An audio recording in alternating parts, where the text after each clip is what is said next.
24절에서 30절 말씀까지입니다. 사무엘상 14장 24절에서 30절 말씀입니다.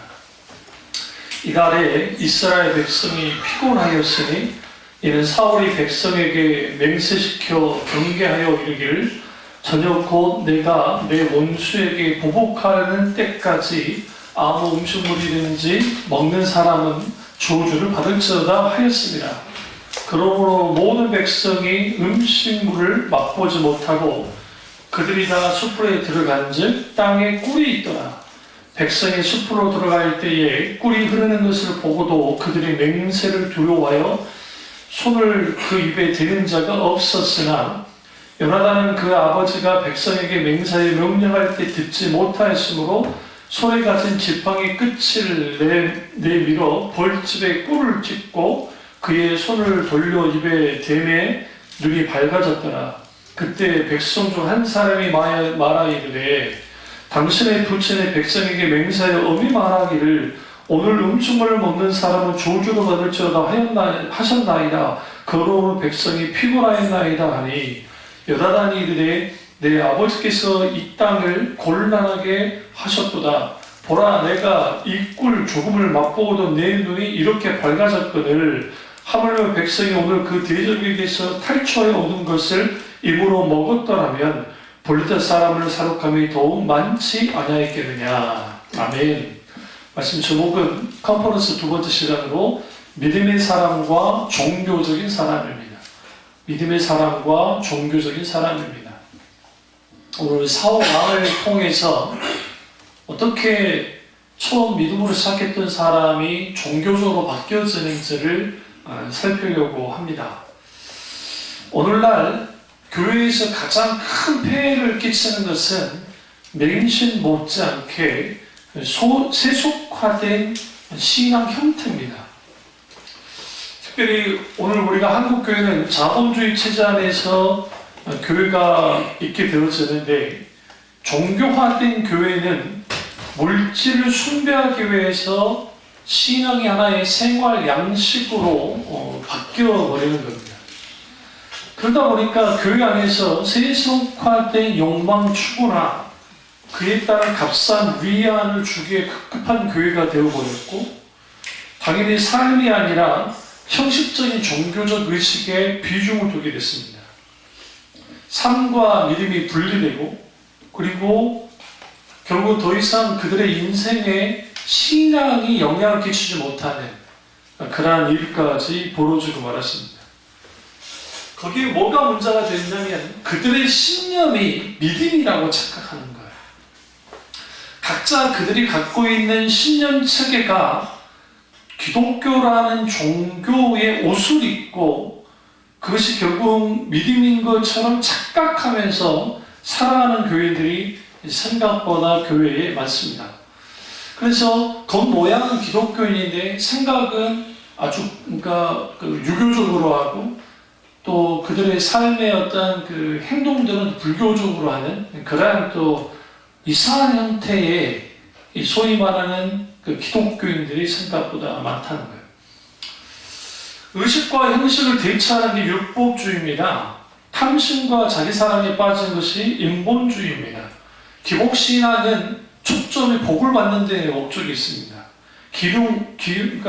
길흉화복을 신을 통해서 이제 얻고 또 화는 피하는 그런 것들을 원하는 신앙 형태를 갖습니다. 교리는 정통인데 신앙의 본질에서 떠나면 죽은 상태가 됩니다. 이 모든 것이 종교화된 신앙의 쓰레기들입니다. 다시 말하면 율법주의, 인본주의, 죽은 정통주의, 그리고 기복주의, 샤머니즘 이런 모든 형태의 신앙의 형태는 결국은 종교화된 신앙 형태예요. 거기에는 의식도 있고 형식도 있고 종교심도 있고 종교적인 정성도 있어요. 그런데 문제는 뭐냐면 기독신앙은 인격체이신 하나님을 바탕으로 한 신앙이에요. 인격체이신 하나님, 그 인격체이신 하나님을 경험하여 알아야 돼요. 거기부터 신앙이 출발돼요. 기독신앙은 인과 유를 가지고 가는 신앙이 아니에요. 원인이 있으면 결과가 있다는 신앙 형태의 신앙이 아니에요. 다시 말하면 내가 복받을 만하니까 복받고 내가 구원받을 만하니까 구원받는 게 아니에요. 기독신앙의 출발은 하나님의 은혜가 있었기 때문에 내가 복을 받았고 하나님의 은혜가 있었기 때문에 구원을 받는 거예요. 인과를 뛰어넘는 게 기독신앙이에요.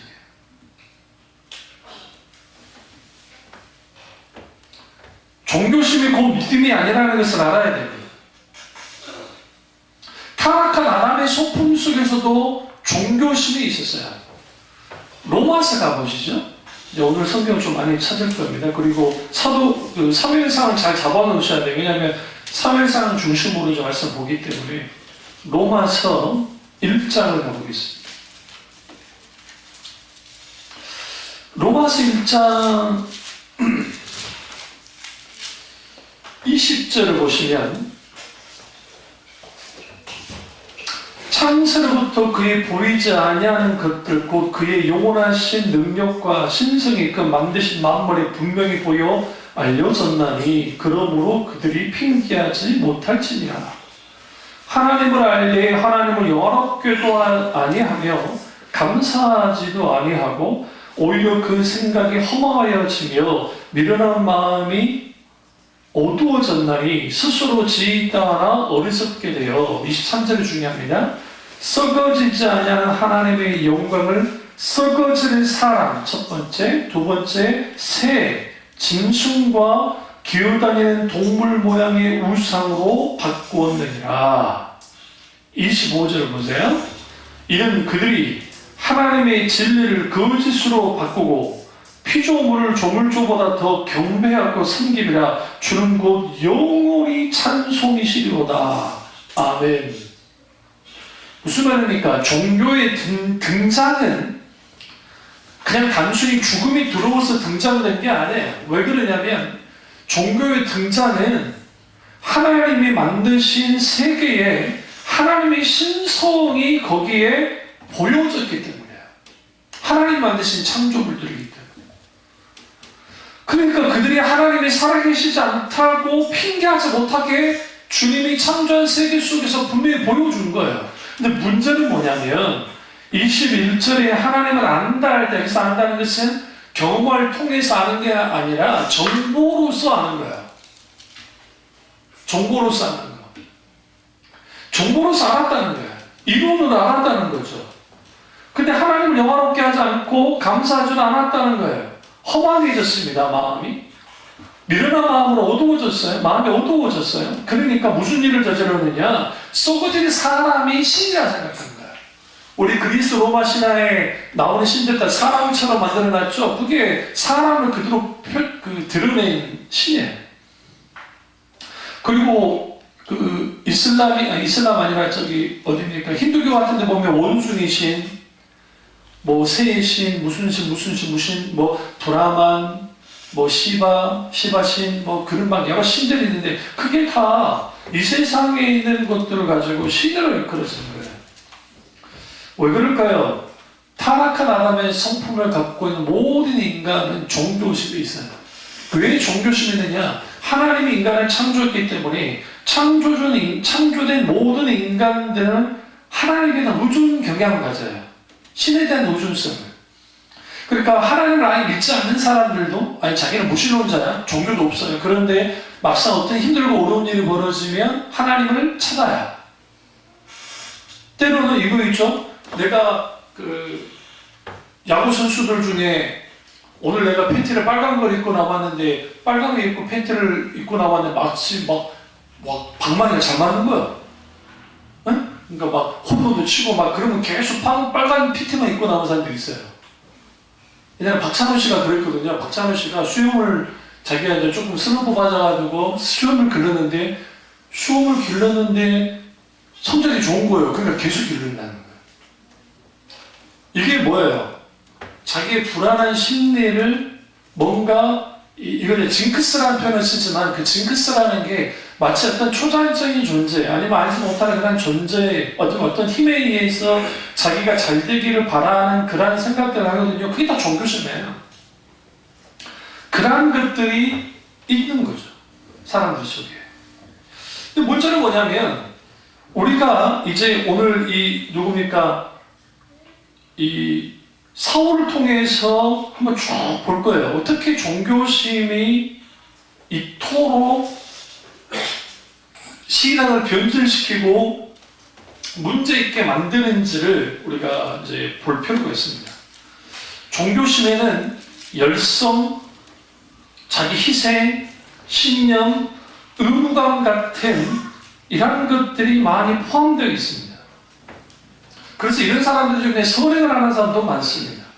가난한 사람이 음식을 대접하는 사람도 있고, 추위에 떠는 사람이 옷을 주는 사람도 있고, 고아원과 양로원과 힘들고 어렵게 사는 사람들을 돕는 사람들도 많습니다. 교회의 재직을 맡아서 자기 임무를 충실히 수행하는 사람도 있습니다. 심지어는 목사님의 지시를 120% 이상 실행하는 사람도 있고, 밤에 교회에 떠나지 않고 밤마다 나와서 교회에 지키며 기도하는 사람도 있고, 유명한 분감사들을 따라다니면서 그렇게 신앙생활 하는 사람들도 있어요. 뭘 통해서요? 종교심을 통해서도 그게 가능합니다. 이런 사람도 있죠. 믿음이 없는데 어떻게 종교심이 발휘되느냐? 그렇지 않아요. 종교는 철저하게 자기를 위해서 있기 때문에 자기가 옳고 자기가 좋으면 그런 일들을 해요. 그러나 종교적 열성 자체가 믿음은 아닙니다. 하나님을 향한 신실함과는 관계가 전혀 없어요. 오늘날에 교회 신앙이 종교화된 가장 큰 이유는 뭐냐면, 신념과 믿음의 차이가 구분이 되지 않아요. 신념은 나로부터 시작해요. 내가 확신하고, 내가 신뢰하고, 내가 믿을만하다고 하니까 믿는 거예요. 그러니까 신념 측에는 정확하게 자기에게 맞춰져 있어요. 자기에게. 내가 생각할 때 옳은 것 같아. 내가 생각할 때 맞는 것 같아. 그러면 그게 맞는 거예요. 그게 신념이에요. 그게 신념적으로 했을 믿음이에요. 그런데 성경에서 말하는 믿음은 나로부터 신뢰가 오지 않아요. 하나님께로부터 와요. 하나님께로부터. 이거 믿어지지 않는데, 제가 어렸을 때 중학교 2학년 때까지 하나님을 믿지 않았던 가장 근본적인 이유는 뭐냐면, 초등학교 5학년 때 죽을 뻔했다가 하나님의 놀라운 음성으로 내적인 감동 가운데 살아났지만 내가 경험한 하나님은 없었어요. 그러니까 우리 어머니가 경험한 하나님, 그리고 형이 경험한 하나님이 있는데 내가 경험한 하나님은 없어요. 그러니까 당연히 그러니까 어릴 때부터 교회를 다니는 분위기 속에 자라나왔고, 교회 다니는 엄마, 불신자 아버지가 있긴 했지만 그래도 교회를 다니긴 했단 말이에요. 다니면서 교회를 다녔고, 주일 송수하지 않은 적은 거의 없었어요. 주일에 어디 놀러 가는 상상도 할 수 없는 저였고, 그리고 그렇게 교회를 다녔단 말이에요. 근데 막상 내가 믿는 하나님이라는 분이 내게서 살아계신지 살아계시지 않는지 모르겠어요. 또 우리 집의 형편이 아주 좋지 않았고, 그때도 의문인 거예요. 과연 하나님이 살아계십니까? 살아계시다면 어떻게 이런 일이 벌어질 수 있나요? 왜 이런 상황을 허용하십니까? 그 생각할 수밖에 없죠. 어릴 때부터 하나님은 살아계시다고, 하나님 이런 분이라고 라고 말하는데, 내가 경험하지 않은 하나님은 없고, 성경에서 말하는 하나님은 나와 저는 상관없는 하나님처럼 느껴져요. 그런 중에 수련회 8월 1일 날 1985년인가 될 거예요. 85년인가 84년인가 수련회를 갔는데, 그 밤에 이주다나 밤 9시에 전도사님이 설교 막바지에 대해서 십자가의 예수를 이끄는 십자가의 죽은 자가 누구냐? 바로 우리, 바로 나. 그럴 때 나 할 때 뭔가 말씀이 슉 들어왔어요. 저는 수련회를 놀러 갔기 때문에 기도하는 시간이 너무 싫었어요. 기도 안 하고 친구들이랑 구경만 놀고 있었어요. 왜 저렇게 놀아? 저렇게 기도가 난리야. 우리 형은 또 막 울면서 기도하고 이해가 안 되는 거죠. 미친놈이 지금 왜 우는지가 이해가 안 돼. 형이지만. 응? 그러면서 막 침을 대가면서 막 하나님 용서해달라고 뭔 죄를 그렇게 많이 졌는지. 아버지 용서해달라고. 내가 그게 웃긴 거야, 그게. 막 그러고 있는데 갑자기 속에 드는데 훅 들어오더니 그리고 기도가 시작되는 거야. 기도를 할 줄 알아야죠. 그냥 형식적으로 밥 먹는 기도는 했죠. 식사 기도는 했지만 어릴 때부터. 쪼르르 형한테 달려가서 물었어요. 형 기도 어떻게 해야 되냐. 그 들린 말이 뭐예요? 미친놈 새끼 기도할 줄도 몰라. 있지도 않아 지금. 지금 다 까먹었기 때문에. 교회를 그렇게 오래되는 기도도 몰라. 그냥 해 하면 돼. 다시 자리로 돌아와가지고 이제 성질 나는데 저런 인간한테 물어본 게 아닌데 현난 인간이 내가 기도 좀 해보겠다는데 가르쳐주지가 않고 그리고 앉아가지고 또 기도하는 거 구경해서 그게 사진이 찍혔어요. 나 말고 내 친구랑 나랑 눈 마주치면서 막 했다가 갑자기 내가 이렇게 딱 있는데 예수 그리스도가 나 때문에 죽고 내가 예수 그리스도를 죽였다는 그 말씀이 다시 성령의 조명 속에서 일어나니까 갑자기 눈물이 툭 떨어지는 거예요. 슬프지도 않았어요. 전혀 슬픔도 없고 그렇다는 내가 뭐 애달픔도 없었는데 갑자기 눈물이 쭉 흘러요. 그러더니 성령이 강력하게 내 심령을 여기를 뜨겁게 만들기 시작하는데 너무 뜨거우니까 나도 모르게 누가 나가 이렇게 막 통성을 하는데 막 죄를 놓고 기도를 했어요. 하나님 용서해달라. 내 죄 용서해달라. 갑자기 환상이 팍 열리더니 내 죄가 예전에 슬라데 필리처럼 하나가 탁 왔다가 칼라 그림으로 탁 왔다가 그 사건이 딱 보면 그때 어떤 죄인지를 딱 기억이 나요. 그럼 탁 지나가 또 지나가고 탁 지나가고 그걸 사진을 찍어놨어요. 의자 내가 찾으면 한번 보여줄게요. 그 기도했던 그 모습. 그때 하나님을 경험했어요. 제가 그림을 한 다음에 돌아와서 기도생활 안 했으면 그걸 끝났을 거예요. 근데 하나님이 내적 감동과 두 가지 감동을 줬어요. 하나는 정해놓고 기도해라. 백일작전 기도를 해라는 말씀과 또 하나는 말씀을 읽으라는 말씀. 저는 말씀드렸죠. 저는 만화 볼 때 글을 읽지 않았어요. 그림만 봐도 알았기 때문에. 만화라는 게 그림만 봐도 대충 알잖아요. 그러니까 그림 보고 중요한 동화책 같은 거 TV 만화 영화 하면 그 만화에서 그런 게 있으면 조금 알면 되고 뭐 소공녀 보고 그런 거 보고 아니까.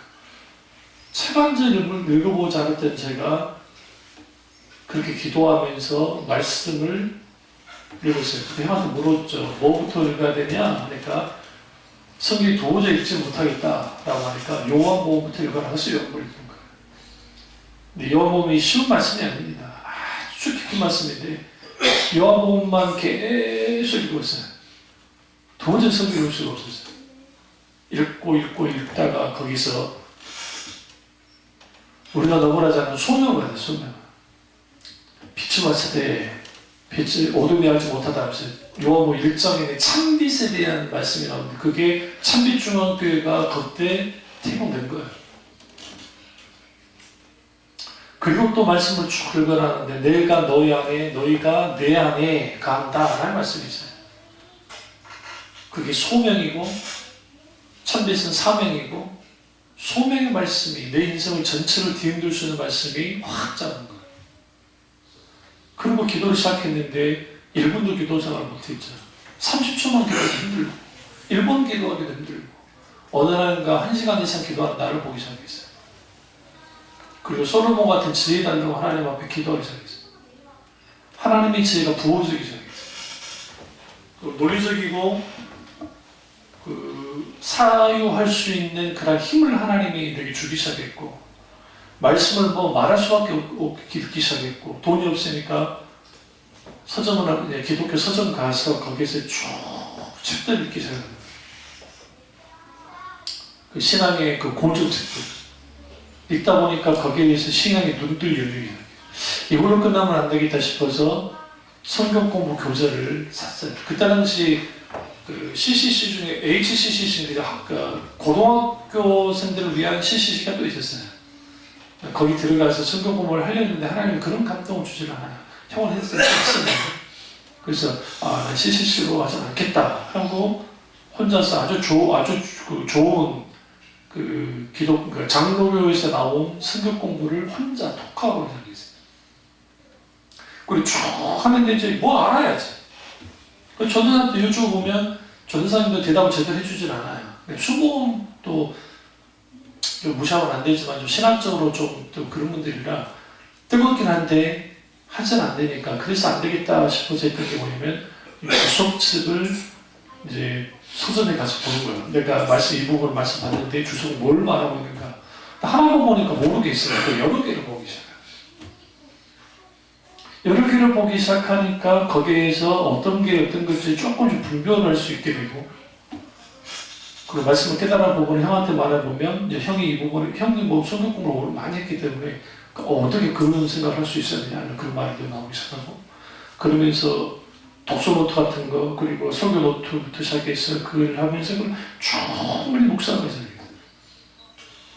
그게 자라나는 거예요. 무슨 말씀 드리려고 하냐면 종교적으로 신앙이 출발이 되면 인격체이신 하나님에 대한 경험이 없고 말씀 가운데 하나님 만나지 못해요.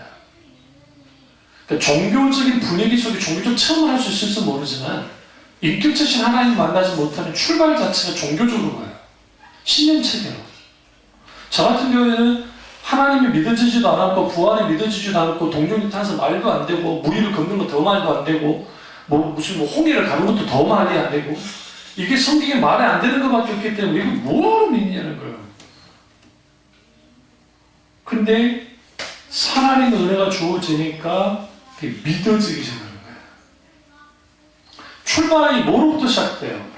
종교적인 사람과 믿음의 사람의 출발은 일단 뭐부터 달라지냐면 믿음의 사람은 인격체이신 하나님을 만나고 성령을 통해서 중생이 체험을 해요. 그래서 중생이라는 게 위로부터 다시 태어났다는 뜻인데 위로 하나님으로부터 다시 태어난 일이 벌어져요.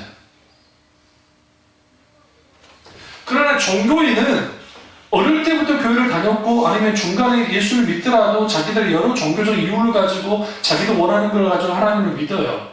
그 교회를 다녀요. 거기에서 하나님을 만나면 괜찮아요. 하나님을 만나서 바뀌어지면 괜찮은데 그러한 어떤 하나님의 놀라우신 은혜가 없는 상태에 있게 되어지면 계속 종교적으로 가요. 그러니까 이런 사람들이 뭐가 문제가 되냐면 구원의 확신이 없는 거예요. 어떨 때는 구원을 받는 것 같고 어쩔 때는 구원받지 못한 것 같고 어쩔 때는 하나님이 살아계신 것 같고 어쩔 때는 하나님이 살아계시지 않는 것 같은 상황 속에 빠져요. 자기는 아니라고 할지 모르지만 교회에서 그런 말을 했다가 하면 무슨 일을 벌어져요? 믿음 없는 사람 취급을 당합니까?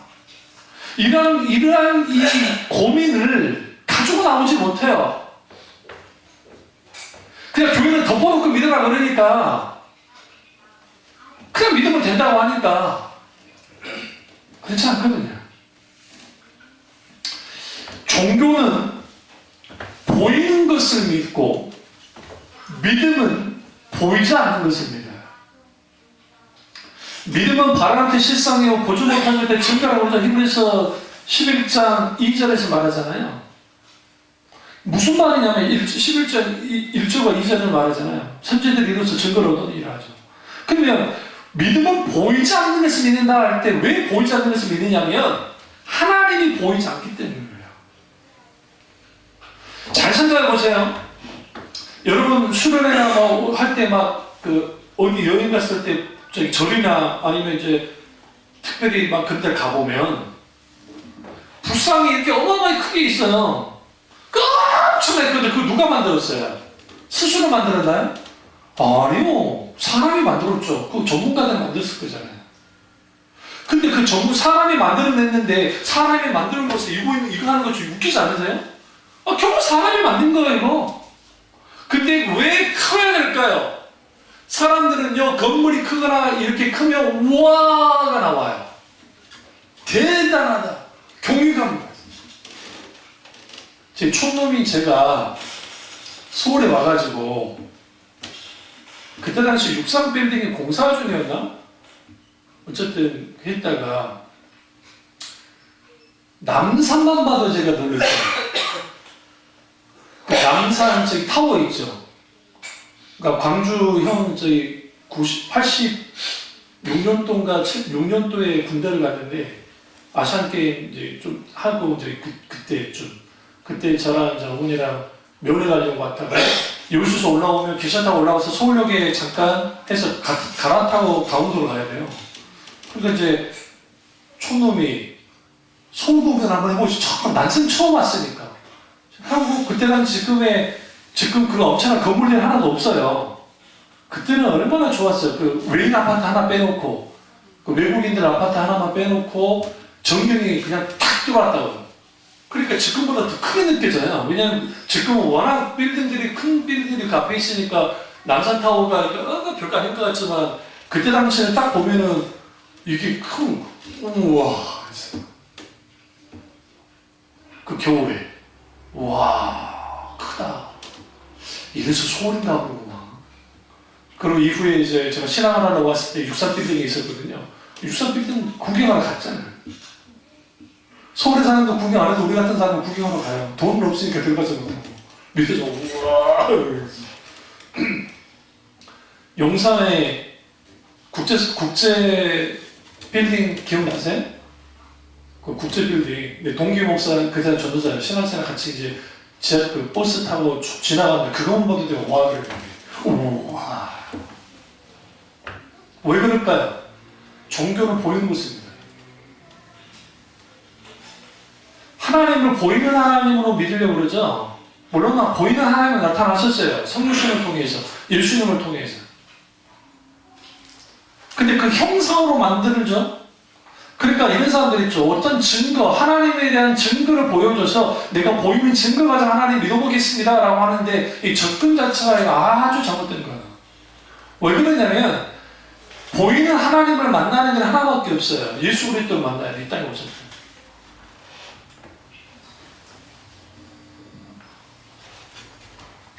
하나님이 보이지 않기 때문에 그 보이지 않는 하나님을 믿는다는 것이 쉽지가 않아요. 근데 카톨릭은 보이는 하나님을, 종교에는 보이는 하나님 만들어놨잖아요. 흉상을 만든다든지 그림을 그린다든지 이걸 이제 뭐라고 하냐면 자기들만의 신학적 의미를 주지만 아무 의미 없어요. 뭐 미켈란젤로, 까나바조, 뭐 엘그레코, 뭐 다빈치, 뭐 기타 등등 그 외에도 뭐 여러 그 대단한 그림을 그렸던 사람들이 있고 그 어마어마한 것들이 있지만 하나님을 아무리 그려놓고 한다 할지라도 그것은 신앙의 대상도 아니에요. 그럼 왜 그러냐? 종교심을 고치시키기 위해서 그래요. 우리나라의 탱화가, 그러니까 신라시대 것도 있지만 고려시대 때 아주 많은데 탱화 그림을 보면 우리는 그림에 문해한되니까 잘 모르는데 그 탱화의 색깔, 그 선 그림 그게 엄청난 거 아세요? 우리는 기독교인들이니까 그냥 불교의 탱화 같은 거 별거 아니라고 생각하는데 그 그림을 우리나라가 지금 나라가 작으니까 그만한 대접을 받지 못한 것 뿐이지 실제로 그 전문가들이, 그러니까 미술 하시는 분들이 서양 사람들 누구도 와서 태화를 한번 보는 순간 가버려요. 어떻게 그렇게 그릴 수 있고 세상에 1000년 이상 지났는데 거의 1000년이 지났는데 어떻게 지금까지 세계 발화하지 않고 그렇게 있습니다. 그 불교 그 대웅전 안에다가 그걸 딱 그려놓으면 그 붙여놓으면 그 실크 같은 데다 그리는 거예요. 어마어마한 좋은 비단에다가. 그러면 그걸 보시면 그 사람들이 거기서 누구를 느껴요? 부처님을 느낀단 말이에요. 신을. 불사도 마찬가지. 이러한 것들이 결국은 뭘 위한 것이냐? 종교적인 신앙인 거예요. 그래서 그런 의미에서 이주록 씨라든지 이충석 씨라든지 이런 사람들이 소위 기적을 일으킨다, 막 현상을 하면서 현상을 따라가는 게 이게 다 종교적인 거예요. 그렇지 않으면 안 돼요. 근데 사람들은 종교적이기 때문에 그 종교적인 일들을 보여주면 그게 다 함몰되잖아요. 여러분 중에 안승호 장로고 목사를 하나님이라 생각하는 사람 손 들어봐요. 한번. 신이라 생각하는 사람. 없으니 다행이네. 교회가 작아서 나를 함부로 생각하는 거예요? 우리 교회가 한 수만 명 되면 하나님을 볼 것 같아요? 보실 거예요? 보는 순간 우리 다 이단이에요. 나 가짜야, 가짜. 저 그리스도예요. 하나님만큼 높아지는 거, 이거 아주 교만한 겁니다. 기독교는 인간의 신념을 체계로 세워진 종교가 아니에요. 굳이 종교로 표현할 때. 그러면 오늘 이제 본문에서 이 말씀 하려고 끌고 나온 건데, 어떻게 하면 종교화된 신앙에서 벗어나겠다? 우리는 사울의 신앙과 요나단의 신앙을 보면서 우리는 볼 필요가 있어요. 오늘 사무엘상 14장 24절에서 30절 말씀을 우리가 봤습니다. 읽었는데요. 그러면 여기서 우리가 이제 좀 이걸 좀 더 제가 여러분이 말씀을 잘 알지 못하기 때문에 이걸 좀 볼 필요가 있는 게 뭐냐면,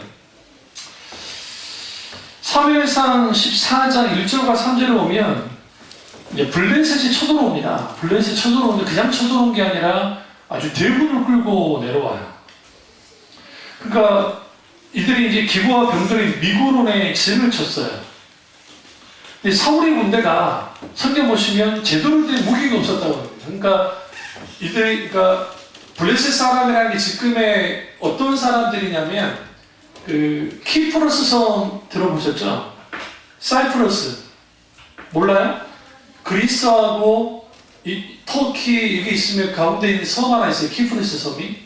거기에 있는 사람들이 철기 문명을 가지고 있었는데, 이 철기 문명을 지금 이스라엘 땅으로 갖고 들어온 거예요. 그 사람들이.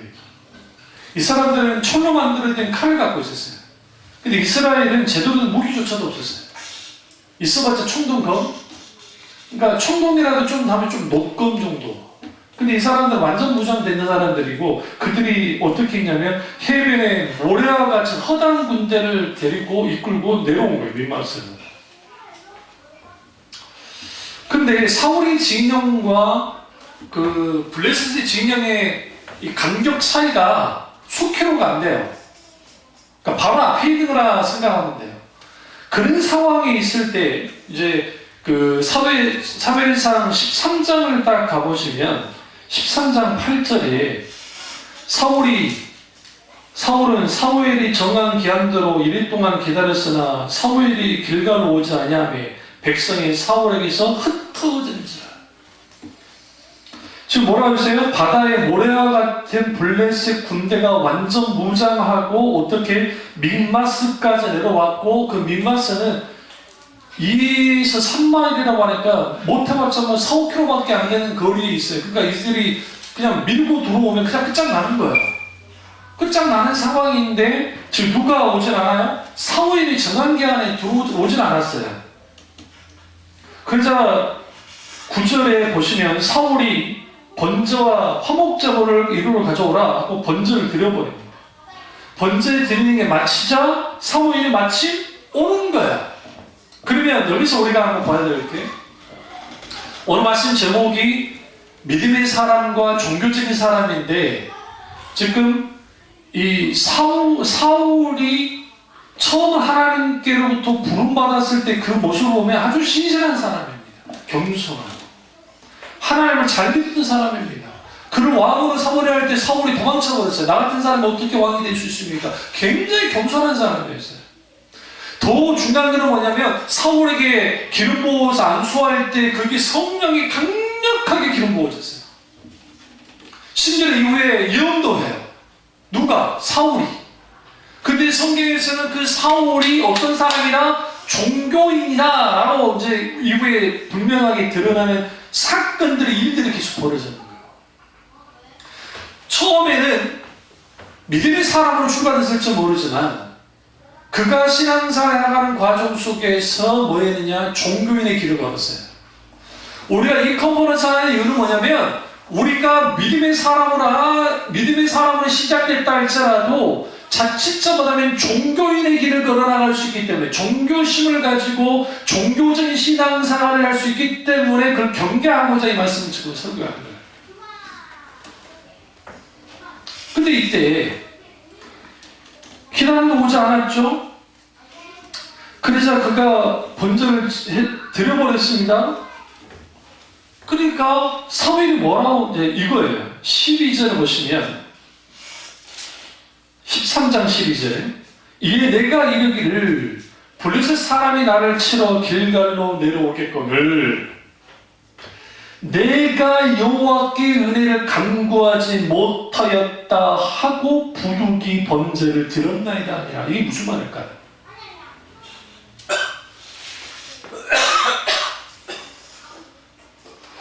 내가 전쟁을 나가는데 내가 하나님의 은혜를 입고 전쟁에 나가고 싶은데 사무엘 선지자 제사장 당신이 늦게 와서 하나님의 은혜를 받지 못하니까 이거 그러면 안 되니까 내가 부득이 번제라는 제사를 드려서 하나님 은혜를 받고 싶어서 뭐 했다? 번제를 미리 드렸습니다. 그게 뭐 그렇게 문제가 됩니까? 라는 말이에요. 이게 지금 핑계 되는 거예요. 이것만 보면 아주 믿음이 좋은 사람같이 느껴지지 않으세요? 여호와께 은혜를 간구하지 못했습니다. 그래서 부득이 번제를 드렸습니다. 뭐 하려고? 하나님께 번제를 드리고 난 다음에 누구와 싸우려고? 블레셋과 싸우기 위해서 그런 겁니다. 얼마나 믿음이 좋은 거예요. 우리는 번제를 드리지도 않고 싸우러 갈 것 같은데. 근데 여러분, 여기에서 사울의 비겁한 거짓말의 실체가 드러나는 게 뭐냐면, 사울이 블레셋 어마어마한 군대가 무서워서 번제를 드린 것도 맞지만 더 무서웠던 게 뭐냐면 이거예요. 8절에 읽었던 것처럼 백성이 사울에게서 흩어지는 줄. 600명밖에 안 남았어요. 여기 보시면 흩어져 버린 거예요. 그럼 여러분 보세요. 안수홍 목사가 전쟁을 나갔는데 내가 이제 저것들이랑 붙어야 돼. 일본 놈들이랑 싸워서 붙어야 되는데 이순신 장군인 거예요. 시내에는 12척의 배밖에 없어. 근데 저놈들이랑 싸워야 돼. 근데 마저 도망친 거예요. 실제로 여러분 남주일을 안 읽어보셨죠? 저 남주일을 읽었는데 읽다 보면 안휘라는 사람이 있는데 이순신 장군이 이제 명란대첩에서 막 싸울 때 앞서 나가서 막 돌격했는데 뒤에 있는 이 부장이라는 것들이 하나도 안 움직였어요. 보시면 역사 기록이 나와요. 아예 안 움직였어요. 왜? 죽을 거야 알았기 때문에. 그리고 이순신 장군이 세상 말하면 또라이인 거예요. 아니 개또라이예요. 쌍또라이예요. 오늘날 말로 하면 갔어요. 그런데 안 오잖아요. 그러니까 돌격 깃발을 달고 붙였어요. 붙여가지고 오게 해가지고 너 아내한테 뭐라 했니? 너 이대로 끝나면 이거 우리 진단에 목을 베버릴 거야. 독려하고 가서 붙으니까 그제서야 하고 붙어가 싸운 거예요. 그러면 싸워라도 줬죠. 에? 근데 배선장군처럼 도망쳐버렸어. 이스라엘 민족들이. 도망쳐버렸다고요. 다 도망쳐버렸어요. 흩어졌어요. 600명 남았어요. 그럼 여러분한테 어떻게 하실래요? 번제 드릴래요? 안 드릴래요? 번제 드는 게 왜 그렇게까지 문제가 크죠? 왜? 여기서 우리가 함정에 빠질 수 있어요. 신앙의 함정에. 종교의 함정이죠. 사울이 번제를 드린 이유는 뭐냐면 전쟁의 승리를 위한 도구로서 드린 거예요. 번제는 그런 용도로 드려지지 않아요. 번제는 하나님께 영광 드리기 위해서 드리는 거예요. 그러니까 제사의 성격이 달라지는 거예요. 번제의 성격이 달라지는 거예요. 사무엘 선지자가 와서 드리는 번제는 뭐냐면 하나님만이 승리자시고 하나님만이 전능하시고 하나님만이 위대하신 분이신데 마땅히 하나님 영광 받아주십시오. 그리고 승리를 선포하고 그리고 나가 싸우는 거예요. 그런데 사울은 뭘 원했냐면 그의 종교심 속에서 뭘 하는 거예요. 그러니까 하나님을 이용하는 모든 형태가 종교예요. 종교심으로. 자기를 위해서. 자기가 전쟁에서 이길 수 있는 수단으로서 제사를 드렸다, 번제를. 우리가 하나님 앞에 예배를 드릴 때 나를 위한 수단으로서 예배를 드리는 순간, 이것은 성경이 말하는 예배를 드리는 것이 아니라 종교로서, 내가 종교심을 가지고 종교적으로 나를 위해서, 내가 복받기 위해서, 내가 뭔가 내게 좋은 영향력을 받기 위해서 나 자아 성취를 위한 수단으로서 받겠잖아요. 그게 가인의 예배라고 그랬잖아요. 가인의 제사. 가인은 자기를 위해서, 하나님 위해서 한 게 아니에요.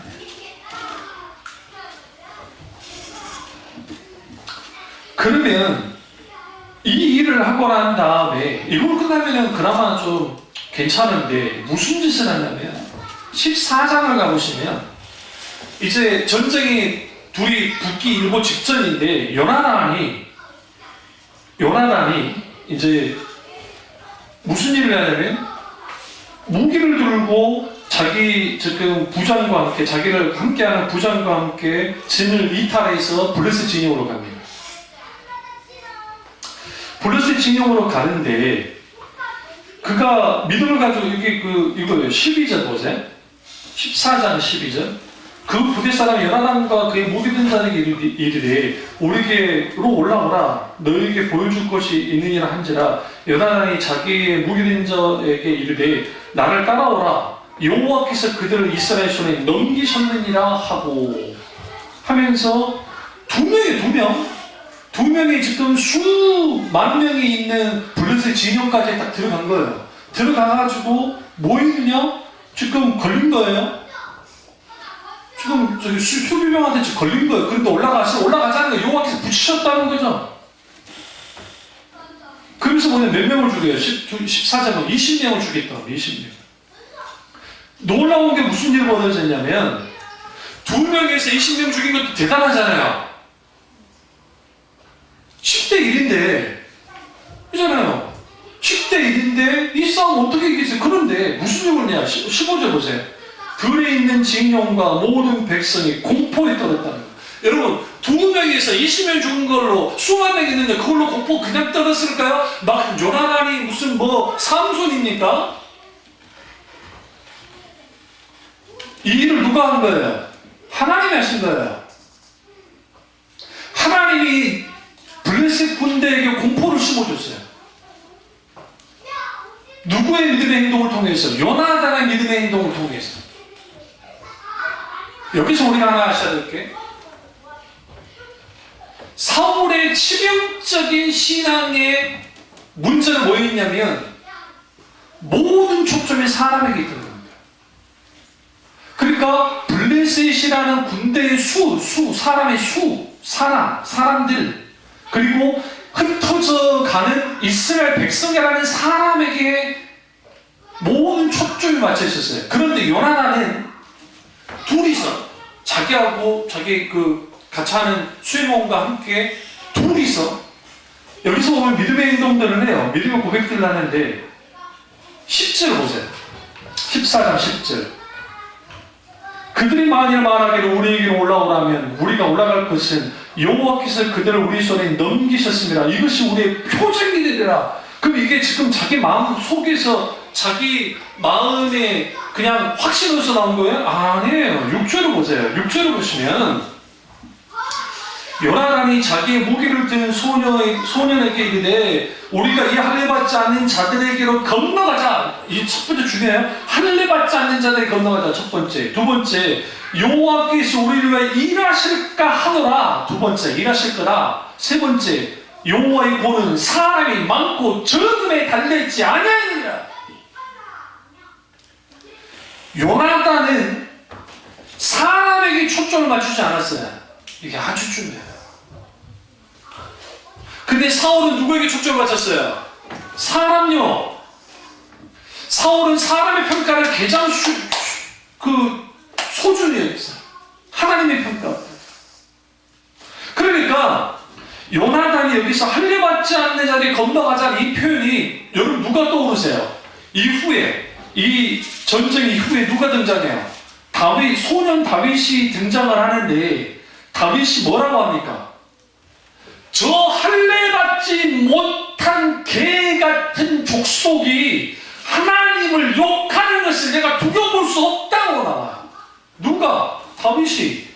요나단도 똑같이 할례받지 못한 저 족속이 어떻게 이런 일을 벌였냐?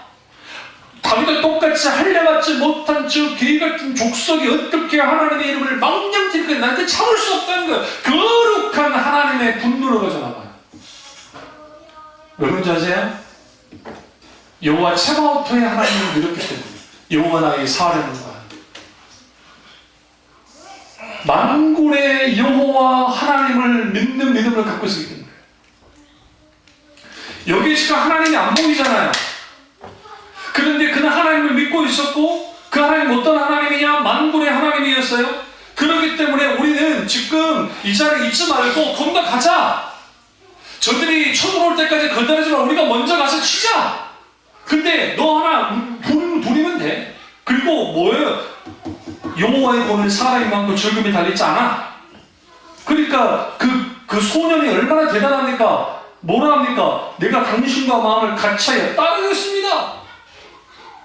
꼭 돌이라요. 그러면서 증표로서 뭐라 하느냐? 우리가 올라갔을 때 그 지키고 있는 사람이 올라오라고 하면 여호와께서 붙인 걸로 알죠. 그리고 올라가서 20명 죽인 거예요. 올라가서 죽이니까 밑에 있는 진을 치고 있는 사람 그 군대가 봤을 거잖아요. 보니까 그게 뭐가 같았냐면 엄청난 대군이 막 치고 막 깨부시는 것 같은 느낌인 거예요. 그러니까 도로 떤 거예요. 그리고 하나님이 공포를 심어줬고 더 죽으면 땅도 짓는데 하나님이 땅을 흔들어 버렸다는 거예요. 땅이 진정한 거예요. 더 놀라운 건 뭔지 아세요? 점호를 해보니까 요나단과 그 창을 댄 칼을 댄 무기 된 자가 없어진 것을 이때 안 거예요. 이때 알았는데 딱 보니까 20절 사울과 그와 함께한 모든 백성이 모여 전장에 가서 본즉 블레셋 사람들이 각각 칼로 자기 동물을 침으로 크게 혼란했더라. 이게 왜 그러냐면 이거 원군이 와가지고 막 치는 줄 알고 자기들끼리 막 싸운 거야. 공포에 질려가지고. 재밌지 않으세요? 겁먹고 있는 사울이 적진이 막 혼란이 빠졌다 하니까 백성들 올라갔고 구경하러 올라간 거예요. 여기까지는 부를 수 있어요. 근데 문제가 있었어요. 문제가 뭐냐면 24절부터 문제가 돼요. 이날에 이스라엘 백성이 피곤하였으니 이는 사울이 백성이 맹세하여 경계하기를 저녁고 내가 내 원수에게 보복할 때까지 아무 이유든지 먹는 사람은 저주할지어다. 갑자기 뜬금없는 누구야? 왜 했을까요? 그 이유가 뭘까요? 그 이유가 전쟁을 이겼다고 생각해요. 이겼다고 생각했는데 뭐가 지금 꺼림직해요? 먼저 드린 일. 사무엘 제사장이 사사가 오기 전에 번제를 먼저 드렸잖아요. 그러면 이거 뭐가 문제가 돼요? 지금 유대 종교, 야훼 종교라는 표현 속에서 그 야훼 종교 안에서 치명적인 실수를 저질렀잖아요. 누가? 사울이. 그러니까 사울이 자신의 종교심을 극단적으로 드러낼 수 있는 게 뭐예요? 금식이에요. 금식. 금식이라는 종교적인 행위를 자기뿐만 아니라 이스라엘 백성에게 하게 함을 통해서 이 전쟁이 누구를 통해서 이겼다? 결국 하나님을 통해서 이겼다는 식으로 하고 싶은 거예요. 자기는 지금. 여기서 또 하나를 봐야 돼. 그게 뭐냐면 이 사울의 이 행동이 자신으로부터 온 게 아니라 사무엘 선지자로부터 왔어요. 사무엘 선지자가 뭘 하냐면 미스바 대송회를 엽니다. 그가 사사가 됩니다. 미스바 대 송회를 열 때 그때 보세요. 7장 가보세요. 사무엘상 7장 7절을 보면 이스라엘 자손이 미스바에 모였다 함을 블레셋 사람들이 듣고 그들의 방백들이 이스라엘 치러 올라온지라 이스라엘 자손이 듣고 블레셋 사람들을 두려워했습니다. 이때 이 미스바에 모여서 종일 금식하고 6절에 보시면 종일 금식하고 거기에 있었고 회개한 거예요. 그러니까 회개 집회를 하고 있는데 블레셋이 놀라는 거예요. 왜 놀랐냐면 막 이스라엘 전 사람들이 미스바 쪽에 모여가지고 막 집회를 여니까 이게 전쟁하려는가 보다 오해해가지고 공격하러 온 거예요. 이게 이대로 나는 안 되겠다 생각할 때. 그랬을 때에 10절에 보시면, 그러니까 9절에 보면 사무엘이 젖먹는 어린이 하나를 가져다가 온전한 번제를 여호와께 드리고 이스라엘하여 여호와께 부르짖음에 여호와께서 응답하셨더라. 그러니까 이 번제를 드리는 행위는 뭐냐면 전쟁을 앞두고 있을 때 번제를 드리는 행동을 누가 했어요? 사무엘이 한 거예요. 이스라엘 위하여 여호와께 이제 간청하고 기도한 거죠. 그러니까 번제를 드린 거죠. 근데 이제 이렇게 하나님이 뭐했냐? 큰 노래를 발휘해서 그들을 어질게 하고 이들을 패하게 만듭니다. 그럼 여기서 이 미스바 대성회의 가장 큰 주제는 뭐냐면 7장 4절이에요. 이에 이스라엘 자손이 바알들과 아스다롯을 제거하고 여호와만 섬기니라. 하나님만 섬기기 위해서 미스바 대성회를 했고 그리고 금식을 했단 말이에요. 금식했고 이후에 무슨 일이 벌어졌어요? 하나님의 놀라우신 역사 속에서 블레셋이 뭐 있어요? 끝장이 났죠. 보세요. 사울은 이것을 재현시키고 싶은 거예요. 왜 그러냐면 필요 이상으로 금식할 이유가 전혀 없어요.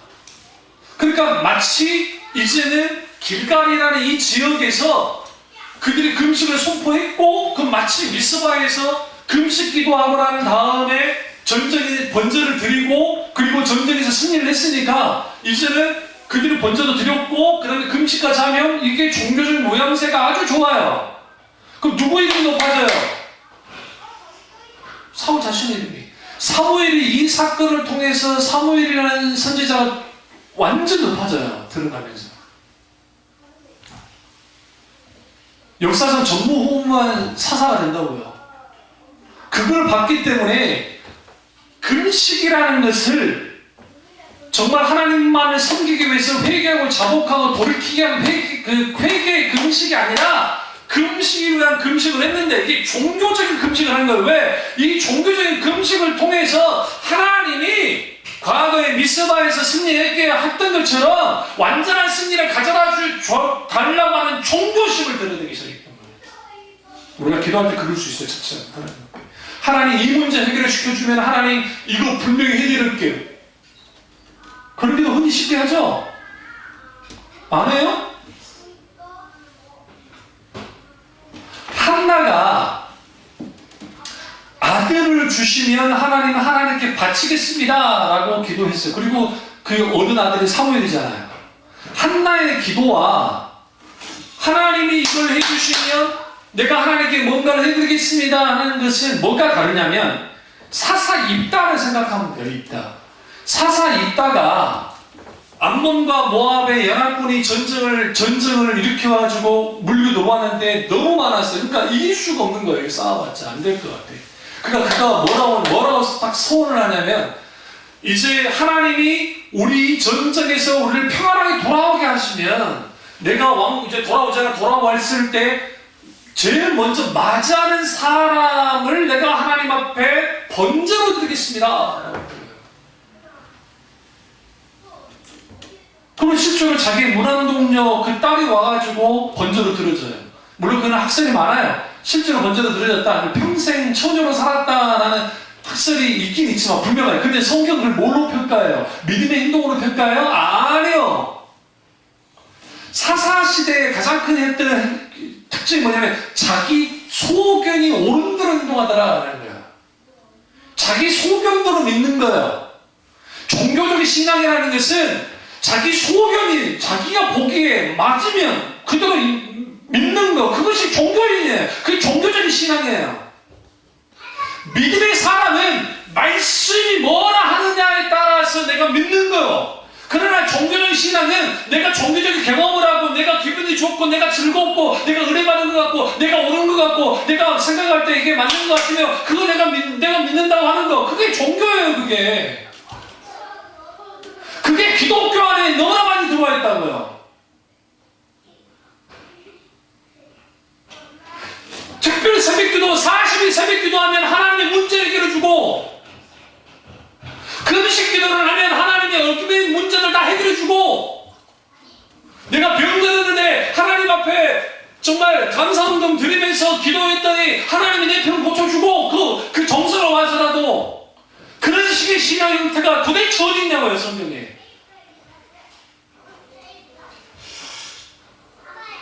그게 기복주예요.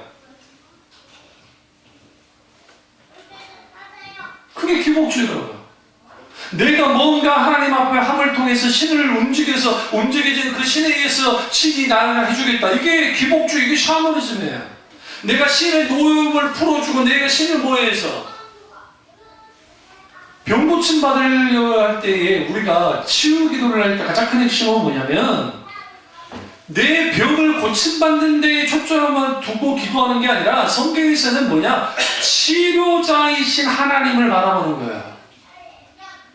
여호와 라파의 하나님 할 때에, 여호와 라파 하나님은 치료하는 하나님이신데, 그 여호와 라파 하나님의 기록이 출애굽기에 나오잖아요. 그때 뭐라고 해요? 내가 너에게 전염병, 내가 하나님과의 관계 속에서 하나님을 온전히 사랑하고 섬기면 내가 이 애굽에 있었던 전염병과 수많은 병들로부터 너희를 뭐하겠다? 지켜주겠다.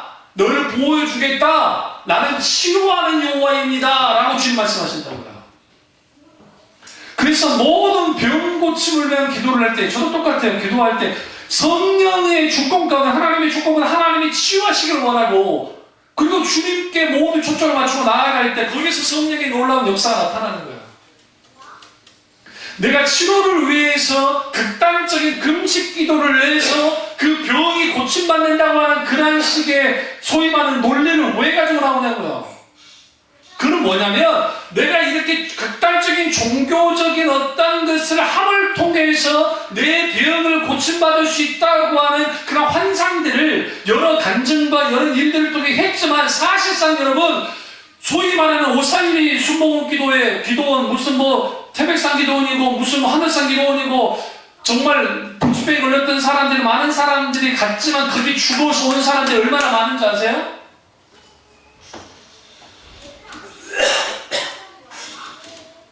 과거에, 오늘날 말이고 과거에. 그러나 그런 분들 다 세약서 쓰고 들어가요. 혹시라도 돌아가셨다도 문제 삼지 않겠다는 세약서 안 하면 들어오지도 못하겠네요. 병 오신 분들. 개 중에 몇몇 분들이 하나님 은혜 가운데 치료받은 것을 마치 그런 것이냐 했어요. 그러니까 과거에 70년도, 80년도, 90년도 초까지 사실 정말 하나님의 강력한 초자연적 역사가 나타난 거라며요. 하늘산 기도원, 오살레 기도원, 강남 근식 기도, 무슨 기도, 근데 가면 거기에는 하나님의 놀라운 역사가 나타나더라. 그 붐을 타고 할렐루야 이난 사입이 김계하가 나와가지고 성령 수술한답시고 하니까 그렇게 수많은 사람들 모여가지고 극한 거 아니에요? 이재록이가 전북 무안에 그 우물이 있는데 그게 생수래.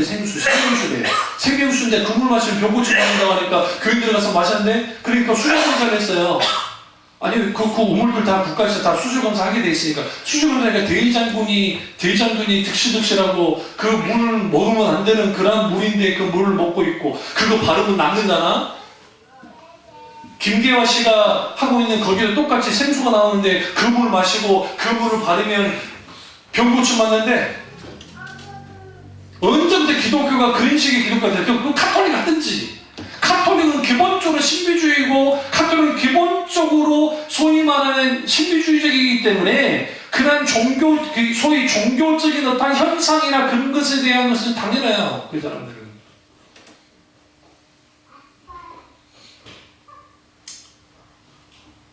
근데 여러분, 왜 그들에게 수만 명의 어마어마한 숫자들 그렇게 갔을까요? 왜? 그게 종교심이에요. 종교심 그렇게 무서워요. 종교심 그렇게 무섭다.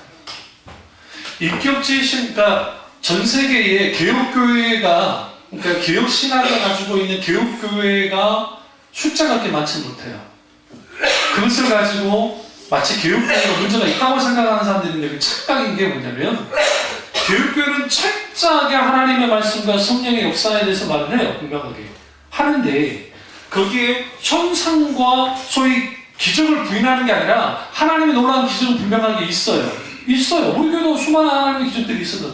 놀라운 기적의 치유 역사가 있었고, 근데 그런 일들이 있지만 철저하게 신앙은, 믿음은 하나님의 말씀을 의존하지 않으면 현상을 따라가든 종교화를 따라가든 들어가게 돼 있어요. 그러니까 오늘 사울이 얼마나 종교적인 사람이냐면 미스가 대성이라는 걸 자기가 알아요. 그 흉내낸 거예요. 금식을 시켰네. 그것도 다 시켰네. 싸워야 될 사람들은. 그러니까 하나님이 어떻게 하느냐. 그러니까 이때 여기서 중요한 게 28절에 14장 28절에 조주를 받을지어다 하셨나이다 라고 말하잖아요. 조주 받는 거. 여러분 조주를 누가 말할 수 있습니까? 저 보세요. 저도 목회하고 부교육자 생활 때 시작해서 지금까지 목회하면서 내가 조주하고 싶을 때가 목에 입까지 올라갈 때도 있었어요. 근데 내가 조주한다고 조주가 아니네요. 불행하게도 걱정을 배우고 있어요. 조주가 아니에요. 그런데 어떤 교회 목사님들 중에 조주를 너무 심하게 하신 분들이 있어요. 여러분도 아는 목사님이야. 여러분도 아는 목사님인데 그 목사님이 어떤 그 교회 다른 교회에 있다가 그 교회로 왔는데 그 교회에 있다가 아닌 것 같아서 이제 목사님께 찾아가서 목사님 선물도 사고 해서 찾아가서 목사님 여차 2차에서 교회를 옮겨야 되겠습니다 라고 하니까 조주를 뽑았다는 거예요. 그러니까 목사의 마음은 여러분 찢어지죠. 그렇다고 그 앞에 조주까지 하면 안 되잖아요. 입에 담을 수 없는 조주를 막 퍼버려요. 목사 대접하면 조주 받습니까? 조주 받는다. 오, 조주 안 받는다. 안 받아요. 목사 대접한다고 조주 받는 게 아니고 하나님을 대접할 때 조주 받죠. 조심해야 할 것은 뭐냐면 그 분란이 일어나는 교인들이 강대상 설교하는 목사님들을 끌어내는 경우 있죠. 그러니까 그 사람들은 그 목사 설교 못 듣겠다고 끌어내는 게 하나님 끌어내는 거예요. 그 사람들은 조주 받습니다. 100% 받습니다. 저는 분명히 말씀드립니다. 그 목사가 개 같은 인간이라고 했잖아요. 착각하지 마세요. 목사가 선하고 착하기 때문에 설교하는 게 아니에요. 이 부분을 교부 시대에 초대교회 순교자들이 많았죠. 불교하는 사람도 많았다고요. 근데 기독교가 공인됐죠. 공인되니까 더 이상 핍박이 없어졌어요. 그때 무슨 논쟁이 생겼냐면 우리 신사 참가 안 했던 우리나라 목사님들과 그러지 않았던 분들과 싸움이 있었던 것처럼 붙어 싸운 거예요. 네 같은 놈들이 배교를 했었는데 혹은 정말 그쪽이 붙어가지고 그랬었는데 네가 설교하고 그 성찬식 하는 게 이게 말이 되냐 하면서 논쟁 불타가 엄청난 싸움이 났어요. 그래서 어거스틴이 이걸 교통정리를 했는데 뭐라고 교통정리했냐면 그 사람이 선에서 그러니까 설교자가 선하고 정말 그 의롭기 때문에 하나님의 놀라운 은혜가 부어지는 거냐 아니라는 거예요. 성령이 하신 거예요. 성령. 발람이라고 하는 거짓 선지자, 이방 선지자를 통해서 하나님이 일하셨던 거예요. 그리고 결국은 이 모든 것을 평가를 하나님이 하시니까 너희들이 하려고 하지 말라는 거예요. 우리나라 똑같아요. 우리나라도 신사 참배하지 않았던 건데 그래서 자기들끼리 즐거움파를 만들었는데 그 즐거움파가 후에 이단이 됐다고요. 극단으로 가가지고. 자, 무슨 말씀 드리려고 하는지 아세요? 한국 교회 내에 잘못 들어와 있는 게 뭐냐면 목사 대제가면 하나님이 저주한다라는 그 논리를 뭘 갖고 있냐면 그 소위 제사장 논리를 갖고 있는 거예요. 그러니까 구약의 제사장들을 대제각을 하면 이게 심각해지니까 하나님 친다는 거죠. 그러니까 여기서 조심해야 될 게 그럼 목사한테 함부로 해도 그 함부로 하면 하나님이 가만 놔둡니까? 아니요. 목사가 중요한 게 아니요. 우리끼리 함부로 하면 하나님이 그거에 대해서 문제를 삼아요. 그러니까 성도들끼리도 서로 간에 다툼이 있거나 분란이 있고 하잖아요. 그러면 그것은 하나님이 옳지 않다고 생각하신다는 거예요. 영광받지 않으세요. 그게 저주받을 일들이에요, 그게. 교회 강대상에 위에 있는 강대상은 거룩한 것이고 밑에는 덜 거룩한 것인 겁니까? 성소와 지성소가 나눠진 지가 언젠데? 어떻게 성전 건축한다 할 때 성전 건축이라고 말했습니까? 예배당 건축이지. 성전 건축과 구약에 있었던 그 성전 건축과 똑같습니까? 그걸 똑같게 여기는데 그걸 착각하고 있는 거였거든요. 우리는 예배 처소를, 예배당을 건축한 것 뿐이에요. 건물을 건축하는 거지. 그러한 논리들이 뭘 가지고 나왔냐면 일종의 종교적인 일종의 그러한 것을 가지고 나오는데 여기서 중요한 게 저주예요. 저주 말하는 거예요. 저주. 예수님이 뭐라 합니까? 네 형제를 향하여 라가라는 자는 저주받을 것이다. 하나님의 심판을 벗어나지 못할 거라고 그러죠. 여기서 말하는 라가가 뭐예요? 종교적인 요괴예요. 너 같은 놈 지옥 가야 돼. 우리 흔히 잘못하면 그런 말을 할 때가 있어요. 조심해. 근데 오늘 이 사울이 뭐 하죠?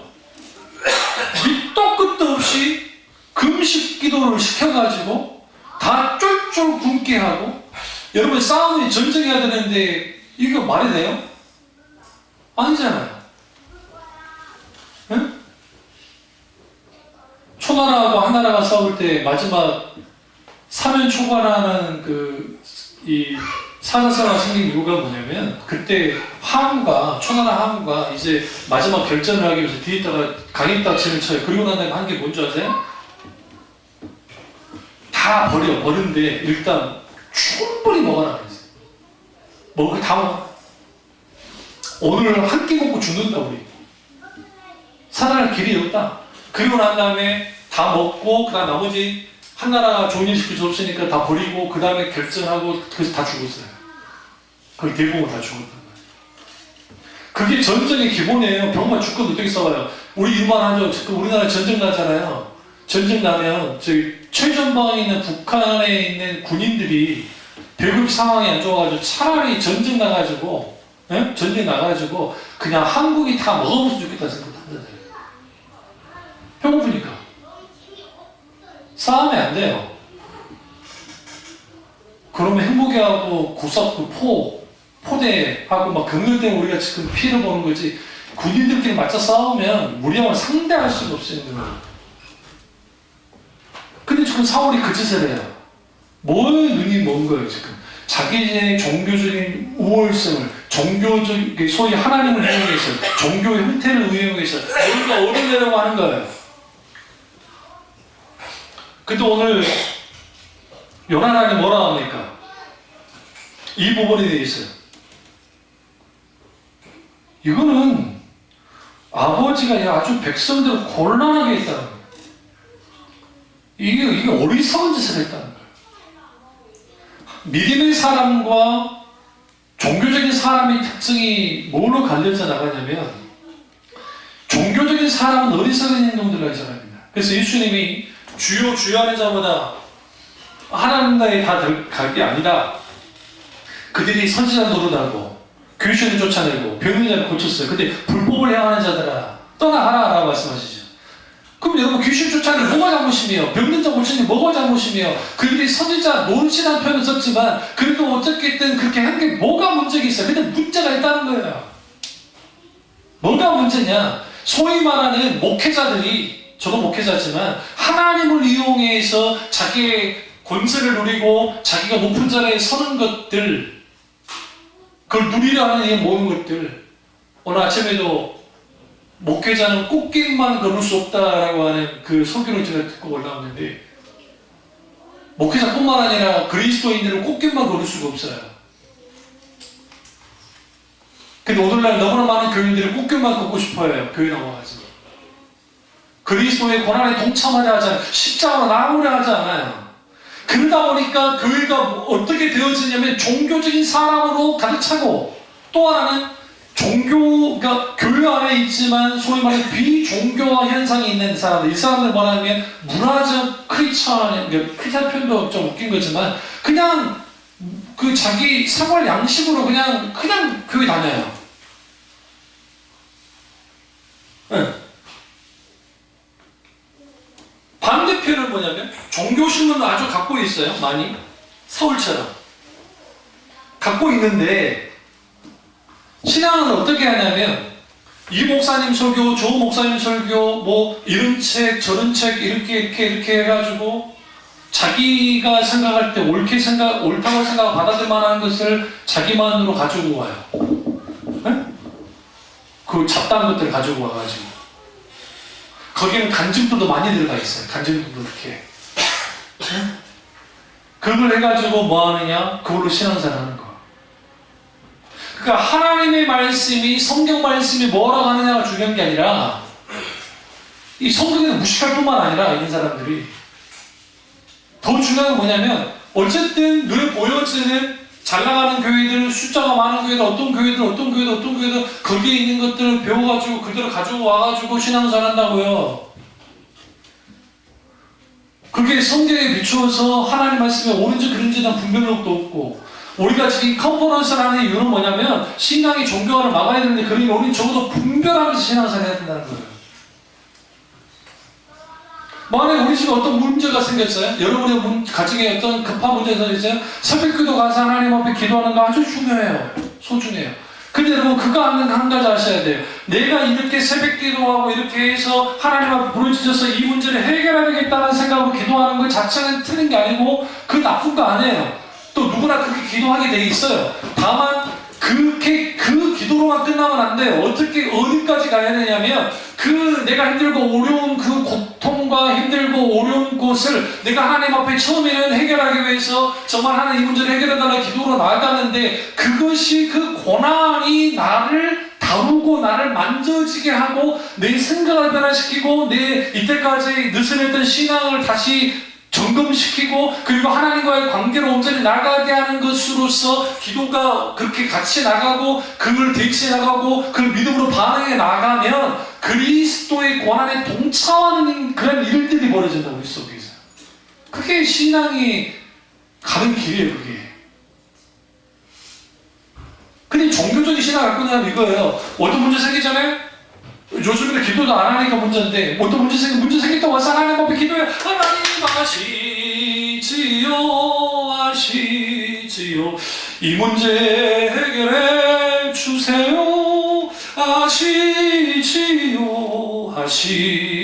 하면서 막 기도해. 하나님 아버지 했는데, 이렇게 해결이 되는데 감사 하고 기도 안 해. 감사한 거 한 번 하고 끝내고 가면서 기도 안 해. 왜 그런지 아세요? 촉질 못 일어나게 있어요. 문제 해결. 그래서 웨런 워러스비가 뭐라 했냐면, 고난이라는 문제, 예기치 않은 문제가 왔을 때 우리가 가장 먼저 기도해야 될 것은 뭐냐면, 문제 해결을 위해서 먼저 기도하는 것이 아니라 하나님 이 문제를 제게 허용하신 이유가 무엇입니까? 라고 물어야 돼요. 주님, 왜 제게 이러한 문제를 허용하셨어요? 제게 왜 이런 문제가 있을까요? 제가 메니에르라는 병을 지금까지 앓고 있잖아요. 앓고 있는데 지금 감사되는 이유가 뭐냐면, 제가 그 전처럼 지금보다 더 몸무게 더 나가고 86kg까지 갔으니까, 여러분은 그걸 못 느꼈죠? 얼굴이 작아가지고. 목사님들이랑 사우나나 찜질방 가면 목사님들 놀려요. 등치고 직감이한테 많이 줄어들고 그랬는데, 근데 고지혈증이 있었으니까. 근데 그런 음식들을 먹지 않잖아요. 그러니까 적어도 그 전보다는 몸 상태는 좋을 거라고. 그럴 수밖에 없는 게, 저희로부터 단짠으로 나가지 않고 그런 것들을 하기 시작하니까 하나님의 뜻이 있어요. 때로는 그게 고통스러워요. 그러니까 우리는 어떤 문제를 만났을 때 하나님 문제 해달라는 기도보다 먼저 이 문제가 허용하신 이유가 뭡니까 묻고, 두 번째는 그 문제를 이길 수 있는 믿음을 달라고 기도하셔야 돼요. 내가 극복할 수 있는 믿음을 주십시오. 이를 통해서 믿음의 열매를 맺기를 원합니다. 그런 것이 될 때에 뭐 하는 거예요? 어떤 현상이나 하나님 아닌 다른 것을 따라가지 않아요. 그런데 오늘 사울은 보세요. 사울은 그 사람을 두려워하고 있다가 용케 요나단 덕에 뭐 하나님 덕이죠. 하나님 덕에 이제 전세가 바뀌었는데 하는 짓이 뭐예요? 금식기도 시키고 금식을 시키고 그리고 난 다음에 뭐 하는 거예요? 먹으면 저주 받을 거라니까. 더 재미있는 게 뭐예요? 이스라엘 백성들이 저주받는다는 말을 듣고 그걸 두려워해서 못 먹었대잖아요. 이게 공동의 종교심의 현상이에요. 여러분 놀라운 건 뭐냐면 요즘 막 문제가 되는 그 만민중앙교회라고 하는 교회라고 그러기도 그렇지만 어쨌든 이단들이 그 내부에 있는 분들이 분별을 못해요. 그러니까 지금 이재록 씨가 일으키는 성추문이 문제가 아니라 그건 당연히 문제인데 그보다 더 큰 문제는 뭐냐면 그들이 갖고 있는 신앙과 신앙 행태예요.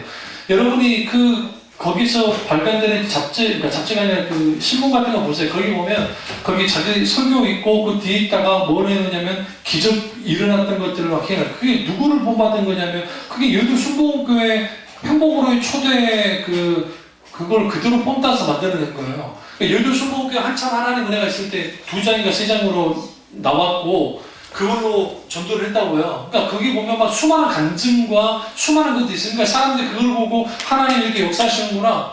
그거 뭐 뭘 할 수는 없으니까. 그리고 그거 보고 많이 갔다고요. 또 하나님 놀라운 은혜도 많이 있었고.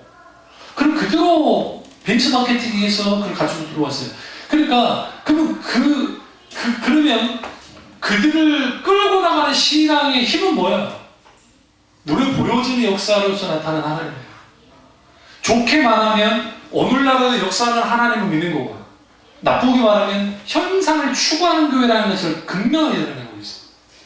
근데 문제는 진짜 치유가 일어나는 사람들을 조사를 하다 보면 그게 대표적인 게 조나단 에드워드 목사님 때 일어났는데 조나단 에드워드 목사님이 이제 제2차, 1차 대갑성 운동이 났을 때 하나님의 초자연적 동의 역사를 나타나니까 그 불치병 걸렸던 사람들이 막 낫기 시작하는 거예요. 그런 소문이 퍼졌어요. 그러니까 뉴욕타임즈 기자인가 워싱턴 포스트 기자인가 어떤 기자인데 이 사람이 무신론자고 교회는 이 땅에 사라져야 된다 생각하는 사람이었어요. 이 사람이 몰래 잠입 취재를 한 거예요. 잠입 취재를 해가지고 이제 이게 진짜인가 가짜인가를 이제 하려고 딱 했는데 이 사람이 자기가 갖고 있는 지병이 하나 있었는데 그 기억이 안 나는데 지병이 있었는데 집회를 하는데 그 집회 현장에서 나와버린 거예요. 그것도 무슨 막 자기가 기도한 것도 아니고 그냥 이제 그 성령 사역을 하면서 기도 선포하면서 이제 어떤 병에 대해서 이제 선포하고 했는데 나와버린 거예요. 집에 가가지고 잠을 못 잤다. 내가 지금 내 마음으로 그래서 의사한테 가봤더니 완전 나았대. 이게 뭐지 도대체? 그리고 다시 몰래 또 취재를 했어. 또 기자니까 짜고 치겠지. 거기에 추적을 해보니까 거의 대부분이 물론 아니면 좀 가짜 흉내는 분도 있었지만 거의 대부분이 하나님이 치료했다는 것이 의사들 통해서 된 걸 확인을 했다. 그게 나와 있어요. 그런 기록들이. 그게 놀라운 성령의 역사예요. 그때 조나단 에드워드 목사님이 그 홍보하러 다녔나요? 그 경계에 있어요. 그러니까 존 웨슬리 목사님이 하나님의 놀라우신 역사가 나타날 때, 대풍의 역사가 나타날 때에 이거예요. 밖에 나가서 그 야외 집회를 하셨으니까 야외 집회에서 막 기도를 이제 말씀을 선포하는데 사람들 막 쓰러지는 거예요. 막 쓰러지는 거예요. 그럼 막 기도하니까 막 사람들이 진동을 하고 그러니까 목사님이 가장 싫어하는 거 그게 광신이라고 생각했기 때문에. 그래서 하지 마라. 왜 장난하냐? 왜 흉내내냐? 이게 왜 우리가 극단주의자도 아니고 그분이 옥스퍼드 대학을 나온 분이에요. 지성인이라고요. 근데 존 웨슬리 목사님 뭐라고 써놨냐면 그분의 일기할 때 보면 우리는 현상을 추구하지 않는데 성령이 역사할 때 그런 놀라운 초자지 역사가 나타나고 동시적으로 치유되는 나라. 그걸 어떻게 막아주시겠습니까? 다만 경계를 냈어요. 흉내낸다. 사탄이 흉내내게 하고 사람들은 종교심을 흉내내게 해요. 사울의 신앙의 가장 무서운 점이 뭐냐?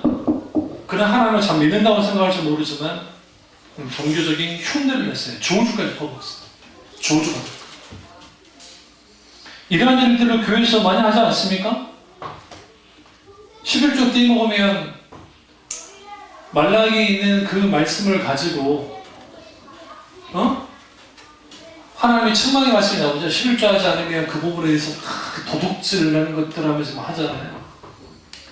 그때 말라기 선지자를 통해서 하나님이 11조에 대해서 말씀하신 것은 그들을 협박하기 위함이 아니었어요. 무슨 말씀 드리려고 이 말씀만 끝내겠습니다.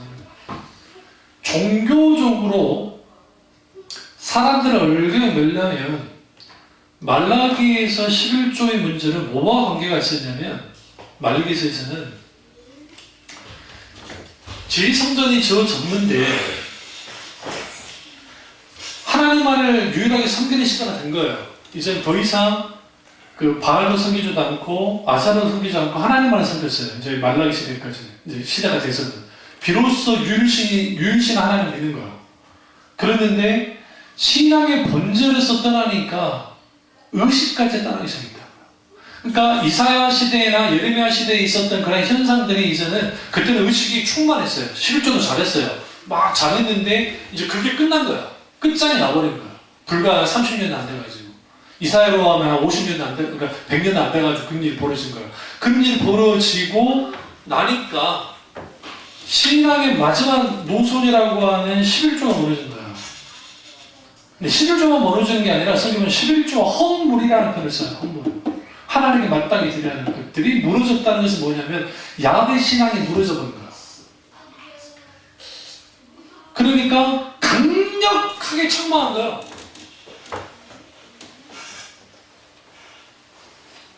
(11조) 한다 안 한다가 중요한 게 아니라 술 먹는다 마신다 안 마신다 뭐 담배 핀다 안 핀다가 중요한 게 아니에요. 2차적인 거예요.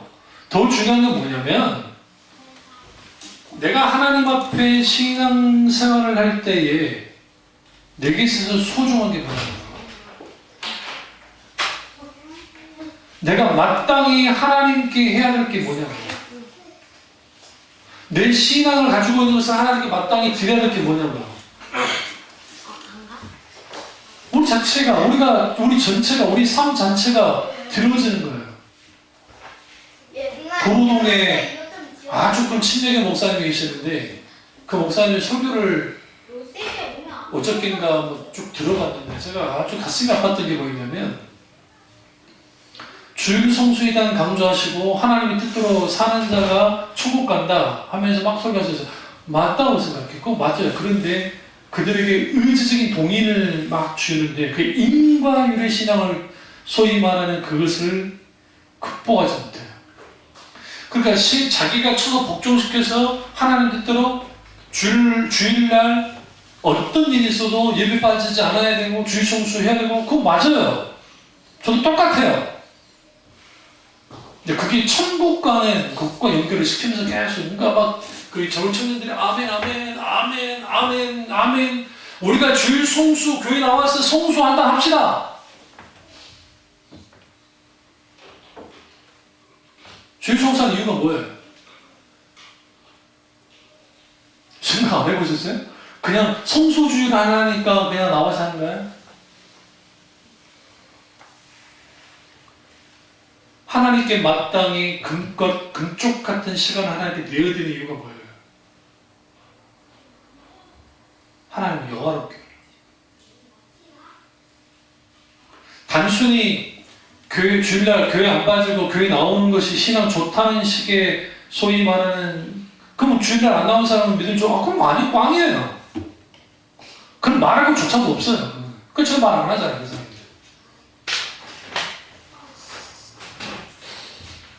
그러니까 우리가 외형적으로 보여지는 종교적인 행위, 종교적인 행동들, 종교적인 어떤 의식들, 형식들, 그 잘하는 게 그게 신앙생활을 잘하는 것이냐? 그렇지만은 않다는 걸 말하려는 거예요. 그럼 그거 안 하는 게 좋은 겁니까? 그렇지 않아요. 그러니까 이 포도나무 교회나 세물교 순교회에서 문제가 되는 게 뭐였냐면 요 목사님 했던 말이 그거예요. 신앙의 본질에 대한 설교를 하다 보니까 의식과 형식을 안 해버린다는 거예요. 그게 뭐라고 하셨냐면 이 말을 했죠. 더 악한 인간들이라고. 알면서 안 하기 때문에. 알면서 안 하니까. 그럼 그 사람들은 뭘 착각을 하고 있냐면 신앙은 기독신의 신앙생활을 한다는 것은 예수 그리스도의 십자가의 길을 따라가는 것이고 우리가 생각하시 안락하고 편안한 식의 신앙생활이라는 존재하지 않아요. 구약과 신약을 통틀어서. 근데 존재한다고 목사들이 가르쳤어요. 그래야 사람들이 많이 오고 신앙생활 하니까. 그러니까 그러나 거기에서 전제 조건이 있죠. 그럼에도 불구하고 교회는 운행돼야 되니까 11조 정말 잘해야 되고 그 다음에 교회 예배 나오는 거 잘 나와야 되고 그 기타는 그런 것만 다 잘하면 당신은 신앙생활 잘하는 거야. 교회 활동도 잘하고 하면. 근데 문제는 그들이 살아서 역사하는 하나님이 내 삶에 지금 현재에 계시냐고요. 하나님의 말씀 가운데 하나님의 음성이 들려지고 성경 말씀을 통해서 하나님과 친밀한 교조 속에 있게 되던 아버지의 놀라우신 함께 하신 은혜. 제가 깜짝깜짝 놀랄 때가 뭐냐면 참여중학교 유지되고 있는 것도 이건 기적인데 재정적으로 문제가 될 것 같은 상황이 벌어질 때 희한하게도 나는 생각 좀, 그러니까 어쩔 때는 그러다 보면은 나도 이제 인간인지라 마음이 흔들릴 때가 있죠. 그런데 그때 하나님이 놀랍게 채울 때가 있어요. 그게 많이 채웠어요. 내가 그랬잖아요. 하나님은 절대 많이 안 채운다고. 제 소원 중에 하나가 우리 애들, 교회학교 애들 선물, 동대문 선물 사러 갈 때 동국장 하나 가면 탁 써보는 거예요. 야, 진짜로. 칠수 없는 것들이 큰 교회에서 와가지고 다 나와! 할 때요. 진짜 있어, 진짜. 다 와! 아이, 재수없어. 나는 지금 가격 보고 돌아다니는데 다 나와. 그분들은 큰 손이고, 나는 작은 손이고. 글쎄요, 우리가 하나님 앞에 내가 종교적인가 아니면 정말 인격적인 하나님 믿고 있는가를 분별하시고 늘 내 신앙이 종교화되지 않도록 늘 깨어있기를 주님으로 축원합니다. 기도하겠습니다. 오늘 이 말씀이 나의 말씀이자 우리 말씀 되기를 기도하겠습니다.